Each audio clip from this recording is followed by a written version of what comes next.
Okay, Google. Hey Google. Hey Google. Okay, Google. Hey Google. Play some dance music. Sure.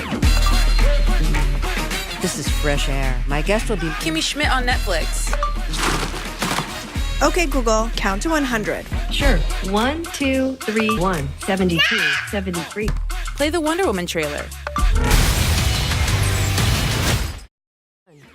Hey, Google. Good night. Turning off all the things. See you tomorrow. L'assistant vocal Google Home est la tendance du moment. Activé par notre voix, cette intelligence artificielle est capable de répondre à nos questions. Il peut faire jouer notre musique, ouvrir ou éteindre nos lumières, il peut réagir à nos commandes. En somme, cet objet nous assiste en permanence et facilite notre vie quotidienne. Mais que savons-nous réellement de cette technologie? Cette forme d'intelligence artificielle provoque un engouement chez les consommateurs précoces, mais se présente comme un enjeu auprès de la communauté scientifique et des professionnels de la communication. Depuis la sortie de l'appareil en octobre 2016, l'assistant vocal Google Home a grandement attiré l'attention de tous. D'un côté, beaucoup adoptent l'appareil dans leur domicile à bras ouverts pour son côté pratique. Il suffit d'initier votre requête en disant « OK Google » et puis l'appareil vous offrira l'information demandée comme la météo, les résultats sportifs, faire jouer la musique ou encore contrôler les appareils connectés, tels que les ampoules, le thermostat, etc. D'un autre côté, plusieurs refusent d'utiliser l'appareil par peur d'être espionnés. La majorité des tests produits qui ont été faits depuis la sortie de Google Home font ressortir la grande performance des micros qui y sont intégrés. Pour certains, on peut penser que c'est ce qui le rend précis et efficace, alors que pour d'autres, on a l'impression d'être surveillé à force d'être sous écoute en permanence. Quelle est la part de responsabilité de Google au sujet de ces enjeux? Agit-il toujours dans le respect conscient de soi et des autres, tout en recherchant le bien commun? Dans la cuisine, par exemple, ça peut être extrêmement pratique. On peut démarrer une minuterie pour mesurer la cuisson de ses aliments, convertir des tasses en litres ou encore démarrer de la musique de Google Music ou Spotify, tout ça sans les mains. Google Home peut aussi contrôler un Chromecast, il suffit de dire ce qu'on veut écouter et c'est diffusé dans son téléviseur. Joue House of Cards dans Salon 3. D'accord.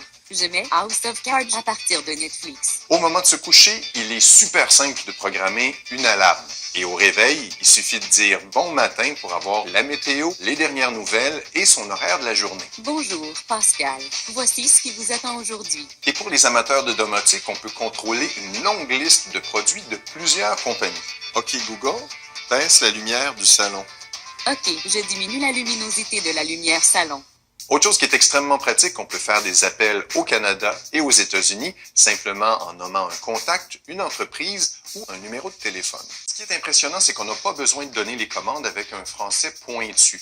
Google a vraiment travaillé fort sur la reconnaissance de la voix avec l'accent québécois. Il y a même beaucoup de blagues et de références très québécoises qui sont intégrées dans l'interface. C'est amusant de les découvrir. OK Google, qu'est-ce que ça sent?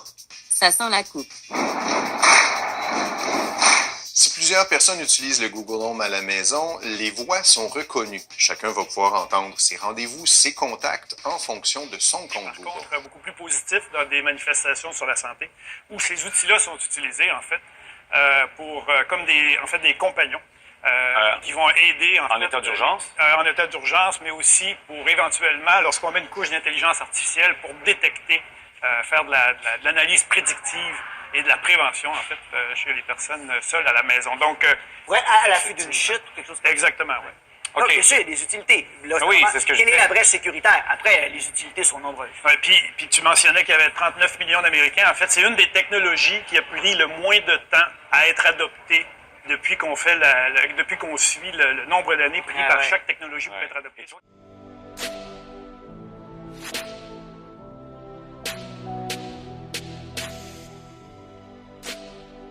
Avec cette obsession d'être branché presque 24 heures sur 24, d'avoir notre téléphone intelligent jamais très loin, Google, Apple, Facebook en savent évidemment très long sur nous, nos déplacements, etc.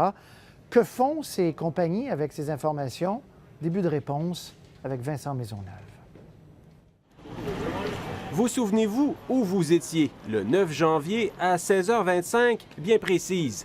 Eh bien, si vous avez un appareil Android comme celui-ci, dites-vous que Google s'en souvient très bien.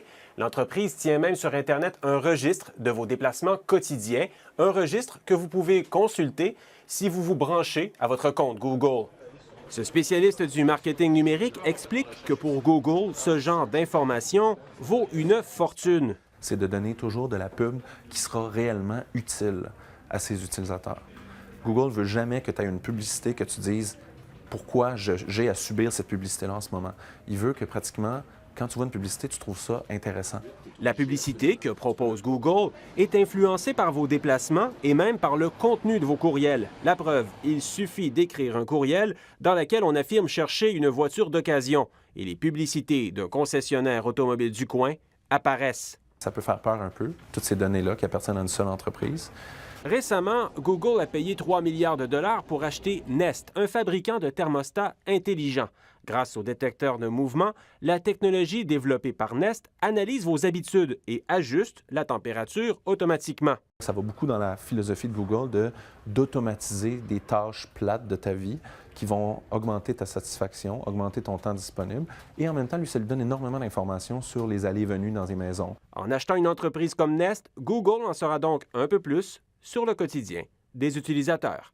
Même avec ces garde-fous, les données envoyées chez Google, Amazon ou Apple peuvent déjà fournir beaucoup d'informations sur nos habitudes de vie, sur les heures à laquelle on rentre à la maison, par exemple, sur ce qu'on regarde à la télévision. Ça coûte cher et c'est important, ces informations, pour des groupes comme cela. Et puis, il y a toujours des risques de piratage. Un chercheur a montré, pas plus tard que mardi, qu'il était possible d'installer un logiciel espion précisément dans certains produits, dans certaines enceintes du groupe Amazon. Autant d'inquiétudes qui sont sans aucun doute des freins à l'achat de ces produits par les consommateurs. On doit y penser. En partant, faut aussi voir à quelles données on s'attarde. Parce que si on parle des données de consommation, les gens vont dire « Mes données de consommation, Amazon les ont déjà, mon fournisseur de carte de crédit les a déjà. » Et c'est vrai.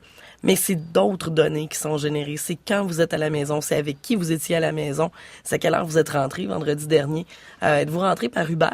Parce que l'app le sait en même temps. Puis peut-être qu'il y a une régie de pub commune qui permet à quelqu'un de savoir que vous êtes rentré tard. De croiser des données. Voilà. C'est ça, Et c'est ce croisement de données-là qui devient très, très lourd. Parce que en fait, la maison, c'est le dernier territoire où on n'est pas espionné. Où on espère pouvoir garder sa vie privée. Normalement, on peut tirer les rideaux. C'est ça, exactement. Propriété privée. Puis là, on fait rentrer les caméras, on fait rentrer les micros. Ouais. Mais en fait, on ne les fait pas rentrer. C'est nous qui les faisons rentrer. C'est ça. Ouais. Je veux dire, personne qui nous l'impose, cette chose-là. Selon nous, les deux principales raisons d'être contre l'utilisation de Google Home ou de tout autre assistant vocal sont les suivantes.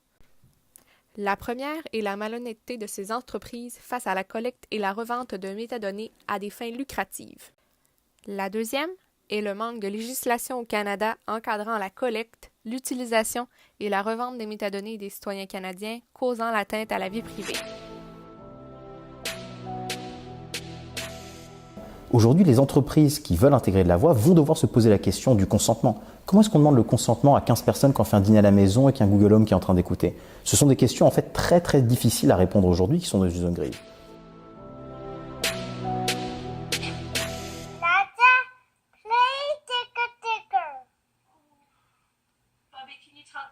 You want to hear a station for porn detected. Porno ringtone, hot chick, amateur girl, quality sexy.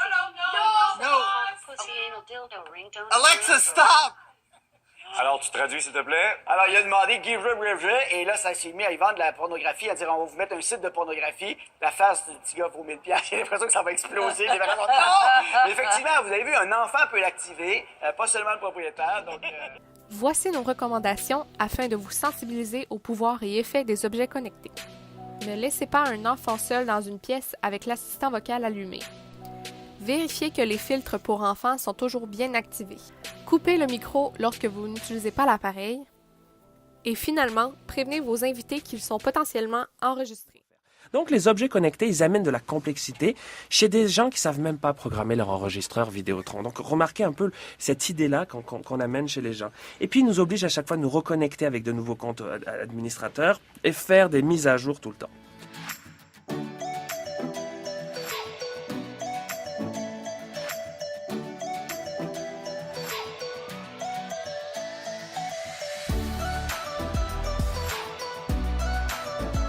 Objets du quotidien. Nouvelle cible de choix des pirates informatiques.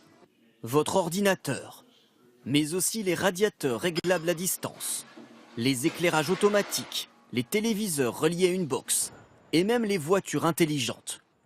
De plus en plus d'objets sont connectés à Internet ce sont eux qui ont été piratés hier soir.